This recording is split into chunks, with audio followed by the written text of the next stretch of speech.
Hey, welcome back. So, for those that are just joining, every episode I interview a new guest that gives us big insights for our own small business. We have raw and real conversations with guests that give us tactical advice that we can actually apply. So, in this episode, I wanted to have a chat with Darrell from Canada's 2S LGBTQI plus Chamber of Commerce because I only learned about them more recently and what they have to offer. And so we've decided to jump in with both feet because we found that they and us have similar values. And so we've actually become Rainbow accredited and even a national corporate partner. And so Zenbooks is actually the only accounting firm in Canada to be a corporate partner with Canada's 2S LGBTQI plus Chamber of Commerce. And that's baffling to me. And it speaks volumes about the traditional archaic accounting firms out there. And so I found this episode to be a good opportunity to ask a lot of the questions that many small business owners are wondering themselves and sometimes a bit too shy to kind of ask. So listen up and let's jump in.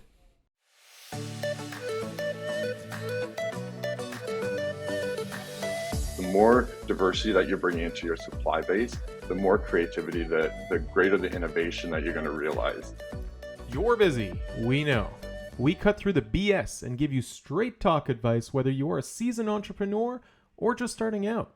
Our Small Business Big Insights podcast dives straight to the point on key topics and features interviews with industry experts and successful small business owners who share their deep insights. Tune in each month to gain new ideas and inspiration for your own small business. So welcome to the Small Business Big Insights podcast. So excited to share this episode today with some big insights from our very special guest, Darrell Schuurman, who helps us better understand the intersect and dynamics of the LGBT plus and business community in Canada. I invite you right now to follow our podcast on your podcast provider of choice so you don't miss out on any upcoming episodes. Also, give us a review on your podcast provider of choice to help spread the message. Let us know how we're doing. So today we're joined by Darrell Schuurman. He is the advocate for economic empowerment of LGBT plus entrepreneurs. He is the co-founder and CEO of the LGBT Chamber of Commerce. That's the CGLCC, a national not-for-profit organization with a mission to expand the opportunities and advancement of the LGBT plus business community in Canada. Darrell also sits on the Supplier Advisory Committee, which is the Public Services and Procurement Canada, and the Procurement Modernization Strategic Engagement Committee, which is with Shared Services Canada. Darrell is the founding member of the Supplier Diversity Alliance of Canada, a national organization dedicated to the advancement of research, education, and advocacy of supplier diversity in Canada. Darrell is also the co-founder of the Canadian Gay and Lesbian Business Education Foundation and Travel Gay Canada. Darrell completed his Bachelor's of Commerce degree at the University of Calgary and completed his Executive MBA from the Richard Ivey School of Business and Western University. We're so lucky to have Darrell with us today for some big insights. Welcome. Good morning. Let's get right into it. So why does the LGBT plus community need a chamber of commerce? Like, what does the chamber actually do for small business owners? Yeah, our mandate, so we've been around for 20 years. Our mandate has always been to improve the economic opportunities for the 2S LGBTQI plus business community, really to make sure that they have equal opportunities and access to compete just like everyone else. And so, we encourage our businesses to engage and be part of other chambers of commerce and mainstream chambers of commerce. So we're certainly not replacing those other chambers of commerce. But what we're doing is really filling a gap, filling a void where we know that our businesses and the 2S LGBTQI business community don't have those same opportunities in mainstream chambers. So that's really what we're doing, is filling those voids, filling those gaps where some of those other chambers may not be able to support our businesses. Right.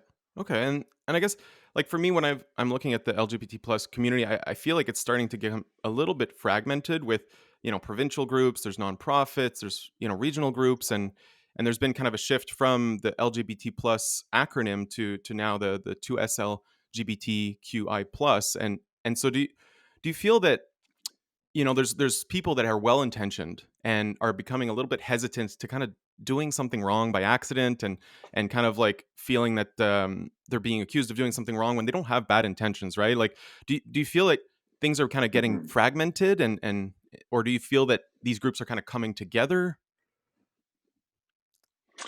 It's a great question. I think that the community is continually evolving, and our goal, and I think in broad, the 2S LGBTQI community continues to make sure that we're including the entire range and the broad range of our community members. And so you mentioned the acronym, and so we just this year evolved our name to now be Canada's 2S LGBTQI plus Chamber of Commerce, moving from LGBT plus chamber. And it really is in terms of that evolution that I mentioned, and really recognizing for us, a big part of it was recognizing our Indigenous community members and making sure that we identify those that identify as Two-Spirit, and putting them at the front of the acronym, and to really recognize that they were here first, and that they are an important part of our community, and recognizing that. And again, adding in Q recently, to recognize our queer community members. So I think it's really about an evolution to make sure that we're continually recognizing all of our community members, making sure that they are included in part of the work that we're doing, and broadly, other civil society organizations are doing. So I don't know if I'd say it's fragmented. I'd actually say it's coming together more, and making sure that we're recognizing each and every one of our community members as much as we can. Okay. No, that's a good point. Yeah, I didn't actually know the history of the Two-Spirited, and how it actually comes to at first, because they were here before us, and that's really interesting. Um, and I know I've spoken to some small business owners, and I think they appreciate the idea of having diversity in their suppliers, and they appreciate that that's, quote unquote, the right thing to do. But I guess for small business owners, sometimes it's hard to even just make a profit as a small business owner. Like, it's hard to even get by. And Mm-hmm. so, is this something that's actually for small business owners, like, or is it bigger businesses? Because in some cases, it could lead to higher costs or supply chain issues. So one of our core programs that we run at the Chamber is what we call Supplier Hmm. Diversity. And so basically, we act as a certifying body for LGBTQ owned businesses.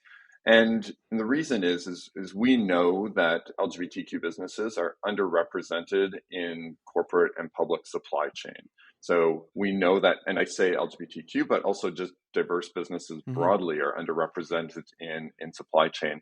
And so the goal with supplier diversity is to try to level the playing field here, is try to make sure that we have more diverse businesses that have the opportunity to equally compete for procurement opportunities, um, and to be able to at least help them get their foot in the door.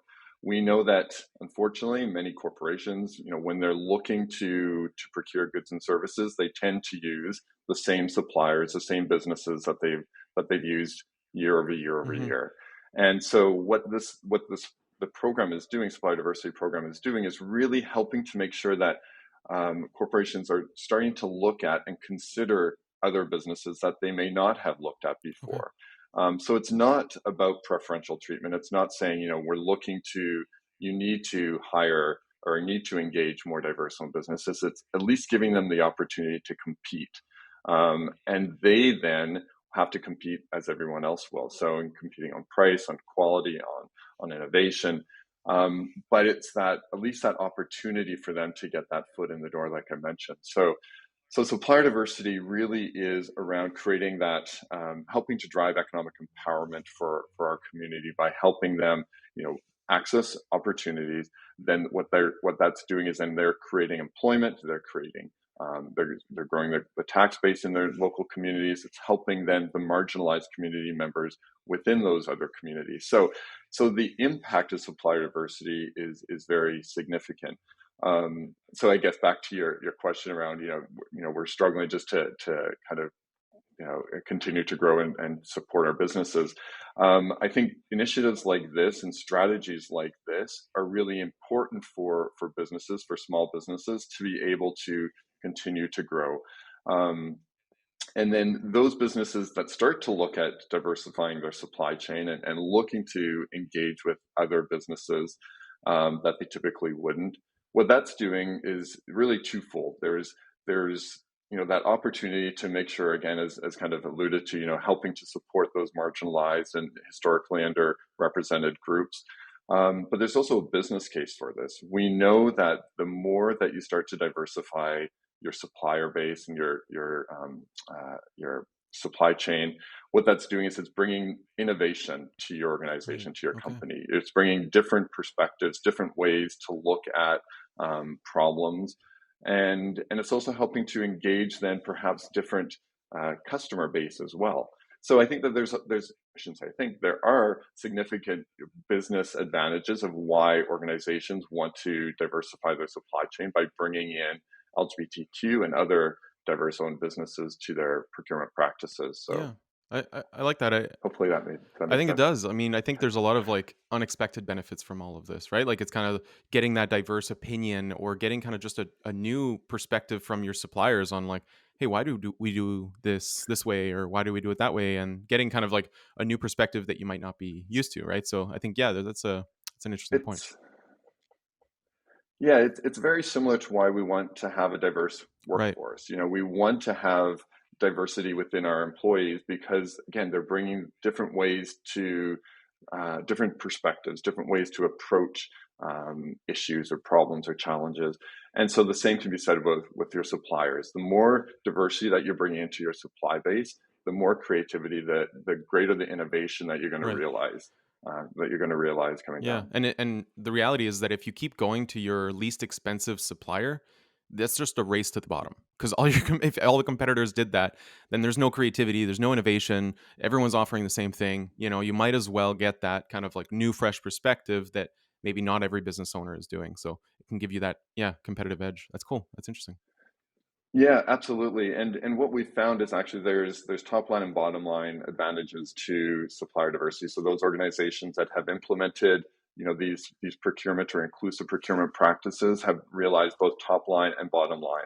So, in terms of, like I mentioned, growing your consumer base, consumers are looking for organizations that have inclusive policies and practices, right? And that supply chain and procurement is especially over the last few years has really risen top of mind, I think, for in consumers' minds, and they're very conscious now of what are the corporations doing with their spend, how are they supporting the communities in which they operate and that they live in. So really, we've seen that it helps to strengthen that connection with your customer base and helps to then drive greater sales.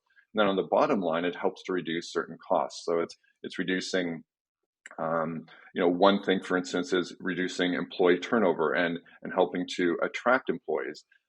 We know in today's really challenging labor market situation that we want to try to attract and retain the best and top talent that we can.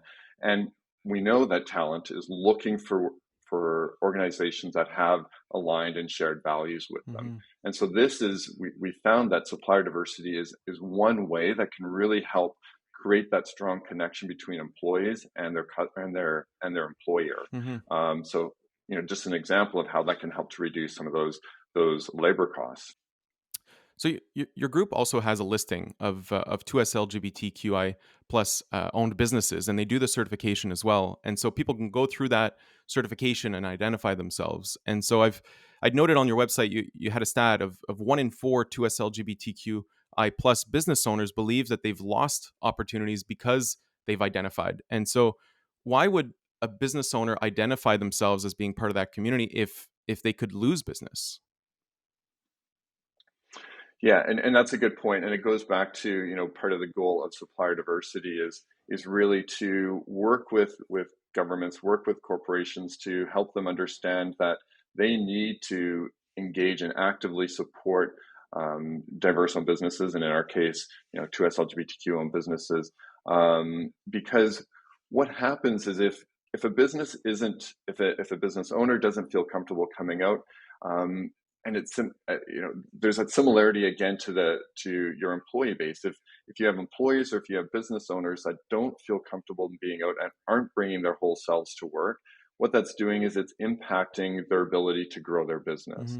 Hmm. And so what we're trying to do here is work with our small businesses, our LGBTQ small businesses, help them to understand the the value of being out, to be able to be the best business that they can by bringing their whole selves to their company, and then at the same time working with corporate Canada and governments to really understand the value that comes with engaging diverse owned businesses. So you're right, it's one of our biggest challenges is helping queer entrepreneurs, queer business owners understand the importance of coming out, of self-identifying, of understanding the benefit that can come with self-identifying, and then helping them to overcome some of those barriers that still, unfortunately, do still exist. And so, certainly the loss of business and is one of those, but we also know that access to mentorship, access to capital are other barriers and challenges that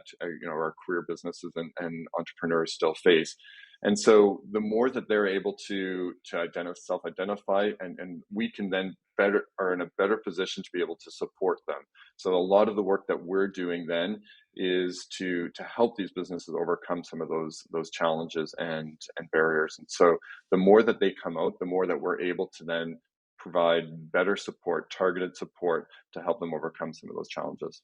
Interesting. Yeah. So it sounds like there's basically they're going to lose maybe a little bit of business from people that don't align in values with them, but there's also big upside in many other ways, and so the upsides kind of outweigh the downsides. And I guess from our own perspective, like for our own firm, like I feel like we've tried to take a conscious effort to just show our values on our sleeve, right, and just let everybody know what our values are so that we can attract like-minded people. Because truthfully, if we can have employees that are like-minded to us, if we can have suppliers that are like-minded to us, if we can have clients that are like-minded to us, we're all going to enjoy our day just a little bit better. And so like I think that is like a real authentic kind of like personality that comes out in your brand as a small business owner when you show like real authentic kind of values and beliefs coming out. And I think that yeah, that's an interesting point. Yeah. Yeah, and absolutely. And I also appreciate that it might not be an easy situation for every 2S LGBTQ entrepreneur to come out, depending on the industry that they work in, depending on the location that they are. It may not be the best decision for them, Mm, and I think that every case is unique. But our goal is to be able to help support and help to drive that change across the country, help to try to drive greater inclusion for our entrepreneurs and greater access to opportunities. And so, we certainly still have a long road ahead of us. There's a lot of work still to be done. But I think that the more that we can help to continue to drive that awareness and start to kind of shift some of that understanding of of the what our business community faces, I think that will then help to drive greater economic opportunities for all of Canada, and certainly then help to drive greater social change for our community. This episode of Small Business Big Insights is brought to you by Zenbooks. Zenbooks is a reimagined, full service online accounting experience. I work at Zenbooks, and we bring a fresh, unique, and modern approach to a very old fashioned industry. We've been working remotely well before it was cool. And we're a team of advisors, accountants, and payroll professionals that provide ongoing, impactful insights to small business owners and key decision makers. That means that we get into the nitty gritty of weekly calls with ongoing reporting, bookkeeping, payroll, tax filings, and tax planning. Even if you already have an accountant or a bookkeeper, or you have some accounting staff on your team, you should talk to Zenbooks about the tools and expertise that they have to offer. Check out Zenbooks at Zenbooks.ca. Now let's get back to the episode. I know the Chamber has like an entrepreneurship program for these businesses that identify. How does that work? Can you walk me through that? Yeah, this is a really exciting program that we just announced in June. This is actually with the support of the federal government. The federal government announced a $25 million commitment over 3 years to support 2S LGBTQI plus entrepreneurs across the country. And there's really three kind of core areas of this program. The first is what we're calling the ecosystem fund, and that is really meant to help strengthen nationally strengthen the ecosystem, those organizations that are there to support the 2S LGBTQI plus entrepreneurs. Sadly, in Canada, there's not a lot of regional or Mm. local organizations that are dedicated to supporting the 2S LGBTQI plus business community. So with this, through this kind of this pillar, we'll be able to help provide capacity building development for these organizations, help them to develop and deliver new programs to support entrepreneurs, and really at the end of the day, ultimately supporting, at the local and regional level, entrepreneurs helping to overcome some of those barriers and challenges that we talked about. So that's kind of the one pillar. The second pillar is really around what we're calling the knowledge hub. And so it's really around identifying and collecting more data and research and understanding of the ecosystem of the business community itself, and some of, again, being able to dig deeper into some of those challenges that maybe there's a lot of regional, local challenges and barriers that we, not aware of. And so this knowledge hub pillar will be able to really give us a stronger understanding of what additional supports are needed out there. And then the third pillar is what we call the scale up pillar. And that is really then for us to actually deliver specific programming meant to help the 2S LGBTQI plus entrepreneurs coast to coast. So we'll be building out things like a national mentorship program meant to support our businesses accessing, a mentor that has shared and lived experiences that can help them overcome some of the business challenges that they may be facing. So, mentorship is one. We're going to be building out an access to capital program that'll be really designed to at least identify at this stage, what sort of supports are needed to help our businesses access capital. So it's also going to have a global component to help our businesses access global markets. So helping them to identify, and provide training for them to expand outside of the domestic marketplace.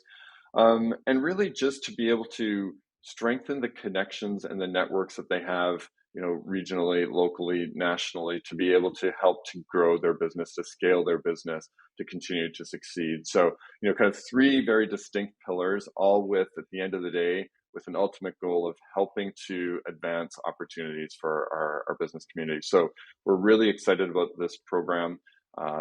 We are, like I said, it was just announced in June, so we're slowly rolling it out. Yeah. We as an organization ourselves are scaling up to try to kind of be able to deliver this. And so over the coming months, you're going to be hearing some really exciting announcements coming out from us about some of the initiatives. So certainly encourage everyone listening to stay tuned and to kind of continue to follow us to continue to get more information on where we're at. Yeah, that sounds like a great program, and I'm so glad to kind of see that the federal government's kind of showing that level of support. That's great, and I guess for small business owners, is there anything that they can do to kind of show their support? Like, is there, like, I understand that businesses like really shouldn't just make a rainbow kind of version of their logo. Like, there's other things that they should do that that really show real support, and kind of walk us through some of that. Yeah, I think we've heard a lot of criticism over the last little while, and especially around Pride season, about what they call rainbow washing or pink washing. We know those organizations, those companies that just kind of slap a rainbow flag on their window or on their logo, Mm-hmm. especially just for the month of Pride. And I think it definitely, you're right, it definitely goes beyond that, and it's really showing kind of that ultimate true commitment. And so, first of all, knowing that it does extend beyond just the month of June. But, I would say that it really takes a concerted effort to make sure that you truly are an inclusive organization. So, and typically where it starts is looking at internally from your employee base, your workforce, are you creating an inclusive place, an inclusive company for your 2S LGBTQ plus employees, and making sure that you're representative of the communities, again, in which you're working and living. So certainly looking at that internal piece first is what are you doing for your employees and within your workforce. I'd say the second then is really looking kind of externally. What are you doing to support the communities in which you're working in and operating in? So, you know, rather than just throwing that rainbow sticker on your front door, are you actually involved in the local pride organizations? Are you helping to support them in some way? And whether you're a small bakery or whether you're a large manufacturing company, Mm-hmm. there's ways that you can provide some level of support to queer organizations within your community. So I'd say that's kind of the third or the second. And then I think the third, I go back to what we were just talking about, really, looking at the greater impact from supply chain and how can you leverage your purchasing habits to support the community. So again, whether you're a small company or a multi-million-dollar company, everybody is buying goods and services. So being deliberate about how you're spending those dollars and spending them within the community makes a significant impact. So I think those are just three examples that I would say of Mm-hmm. how any company, regardless of size, can really make that commitment and show their support of the 2S LGBTQI Yeah. community. And I mean, like, just our own kind of firm, we just went through the Rainbow Registered kind of program and accreditation. And I thought that was a very enlightening kind of perspective because it was very, supported. Everything had to have like supporting documentation and proof and all of that. Kind of walk us through that program for all of those small businesses across the country. Yeah, well, and congratulations on Yeah. that. So thank you for that, because as you pointed out, it's not an easy journey. Like, it is meant to be a program that really, accredits a company's, a business's policies and practices. And there's a host of criteria that we're looking at. We have different pillars that we're looking at in terms of leadership support, in terms of what you're doing, some of the points that I just mentioned around, like, what are you doing within your community? What sort of policies do you have for your employees? So there's all of that those criteria that uh, our assessors will work with the businesses to go through each of those to make sure that you've met those criteria. And I think an important piece of this program is really to be able to work along with the company to make sure that they have an understanding of why this is important and how to achieve some of these if you don't have these. So it's I like to think of this as something that is it's continually to progress you as an organization, as a business, to continue to advance the work that you're doing within the community. Mm-hmm. And so, we have many businesses that, perhaps don't necessarily get accredited or pass the first go. But what we do then, we work with those businesses to help identify what can they do, what are some of the policies that they can implement to help to create that more inclusive Mm-hmm. organization. So, something, perhaps off the top of my head, something like inclusive Mm-hmm. washrooms. Do you have gender neutral washrooms within your facility for your employees or for your Mm-hmm. customers? So things like that we'll walk through the companies with and help to guide them along the journey. But once they have become accredited, once they kind of met the threshold of the various criteria, then you become Rainbow registered, and you get that. Then you get that recognition with.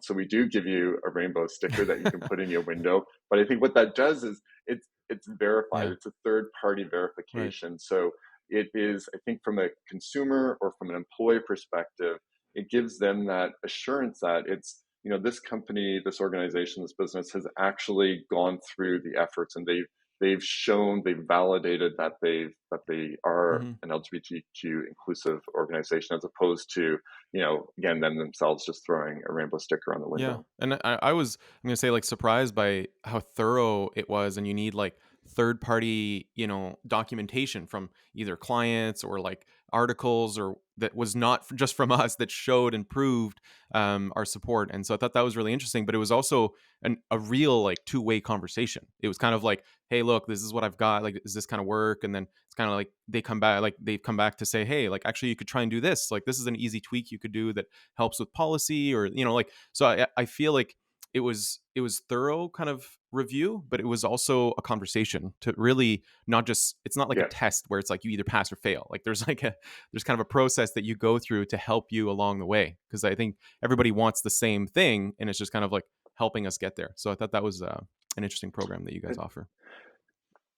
Yeah, and absolutely, and thank you for that because I think that is an important element of this program, and it really is again to continue to help advance every business and help to kind of push them, if you will. And um, we're also not saying that once you've got the accreditation, the work is done. I mean, I think far from Mm-hmm. that. I think that all that initial accreditation means is that you've met that kind of that baseline, that threshold. But we want to continue to push you to advance what you're doing, and so that's where those conversations that we're having, as you pointed out, can say like, hey, this is good, but have you thought about doing this, which would help you even more in terms of supporting and being a more inclusive organization. So it's that continued journey. I think Mm-hmm. we need to continue the work that we're doing to make sure that we are truly inclusive.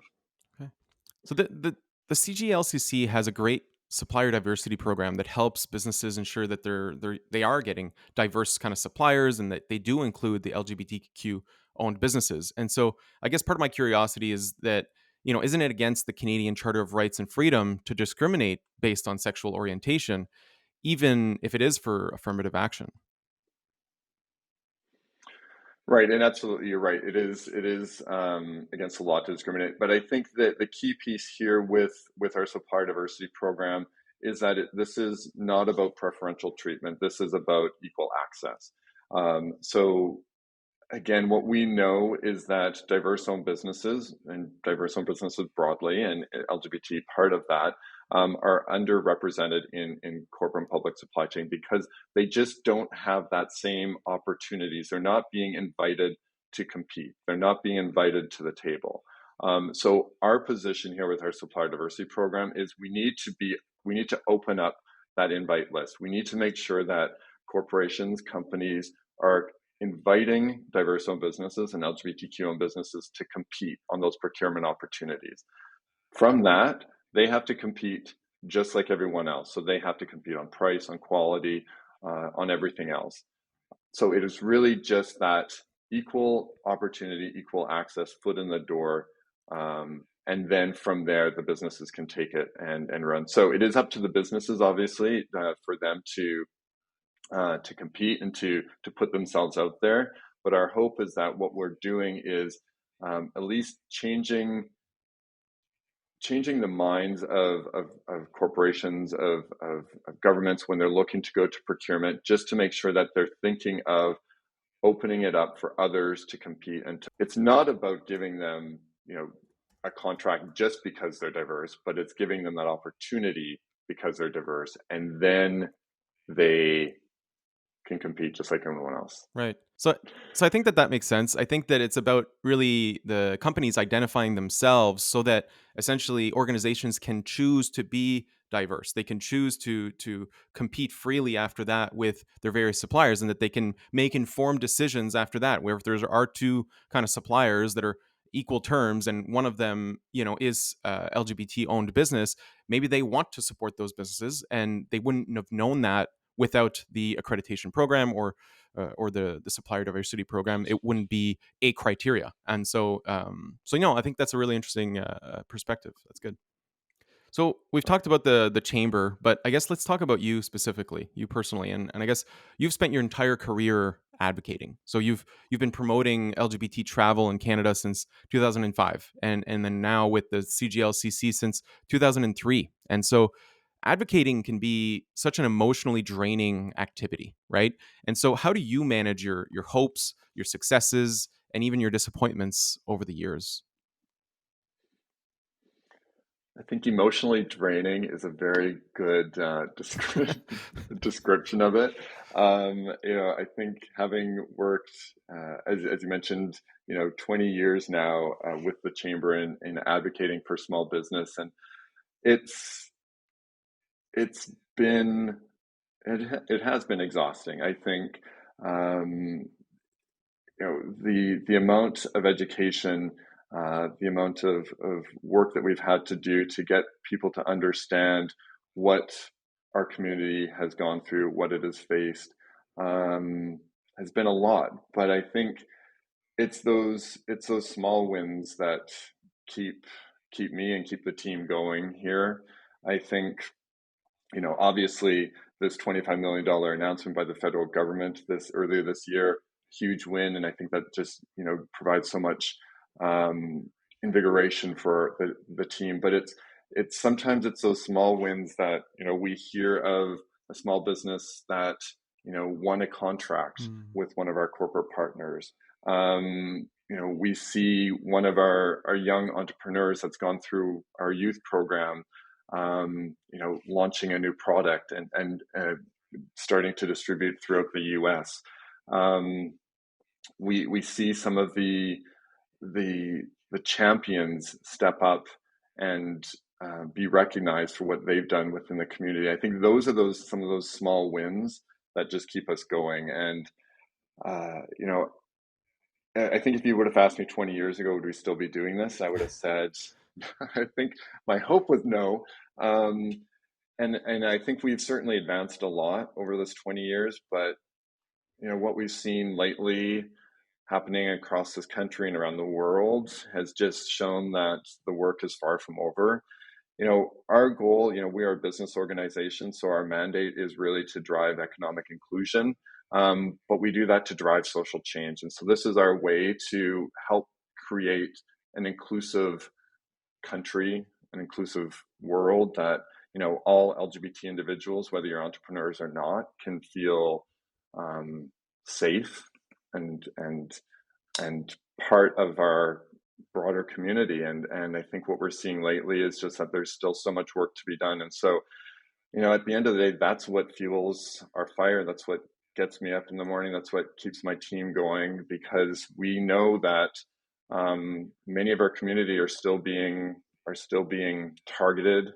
I was speaking to one of our partners on this weekend who had an incident of anti-trans hatred. Mm. And that gets me so fired up, like I Yeah. said. And um, it makes me realize that we need to continue to push. We need to continue to work to support our community and help them to feel safe and to feel welcome. Okay. So. Yeah, that can provide so much kind of motivation. All these the small wins kind of help motivate the team, and seeing these like life-changing decisions that are made by big companies to support all kinds of businesses like really help kind of invigorate that, and I can see that. And I guess for you, what's kind of next? Like what's next for you and for the CGLCC? What kind of big projects are you working on now? Well, the most immediate next big project is our gala, which is coming up Okay. in November. Nice. Yeah. So, our gala is really our opportunity to celebrate, the work that we've been doing and the work that our entrepreneurs are doing and our community are doing, our business leaders are doing. So it is really a celebration. So I'm, Nice. I'm looking forward to that. It's November 10th Okay. this year in Toronto.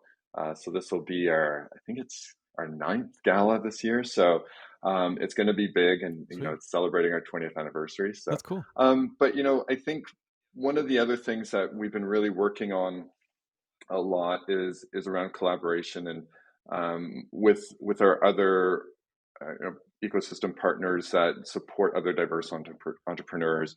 You've heard me talk a lot about the importance of this is not just a lot of this is not just challenges that our queer community is facing, but other marginalized community members. So whether Black, whether you're minority, Indigenous, person with disability. These are things that a lot of the challenges our small businesses face are what other diverse small businesses are facing. And so, we've been working a lot over the last few years to collaborate with those other organizations that are supporting those other marginalized community groups. And so next year, we're really looking forward to be doing some very large programming with those Interesting. organizations to continue to just drive diversity broadly forward, so really working to create greater understanding of how diverse SMEs, small businesses can really drive and create an inclusive economy and help to advance our economy, especially given some of the economic situations that we're facing now. I truly believe small businesses and diverse small businesses can be a real important factor in helping to grow our economy. So that's one of the other big things I think I'm looking forward to, is just continuing to strengthen what we're doing collaboratively across the ecosystem. Okay, cool. Yeah, and I guess I'll put the link to the Black and White Gala in November in our show notes, so that any of our listeners could probably take part. That'd be really cool. That's great. And appreciate that. And I guess for you, like, how do people kind of reach out to you if they wanted to follow up? Like, should they just go onto the CGLCC website or LinkedIn page, Twitter? Or like, what's the best way to reach you? All of the Okay. above, yeah. So our CGLCC website, CGLCC.ca, and so my information is there, and it connects to LinkedIn. So, and as well as our organization's LinkedIn. So, and there's also an opportunity to sign up for our newsletters, and so I think that's one of the best ways to keep informed of what's coming down, Okay. especially around the federal program that I was talking That's about big news, earlier. Like I said, where we're going to be announcing a lot of things in the next few months. So the best way is really to sign up for those newsletters and keep informed. Amazing.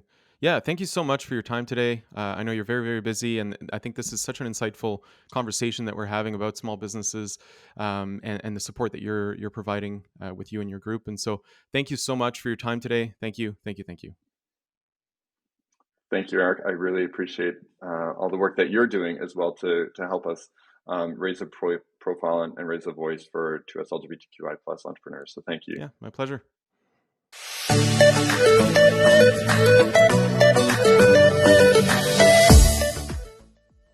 This episode is brought to you in part by Emdash.